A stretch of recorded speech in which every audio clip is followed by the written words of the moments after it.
Welcome guys MS editing channel.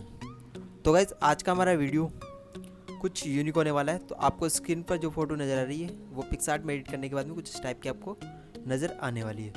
तो guys video को last तक देखना बिना स्किप किए।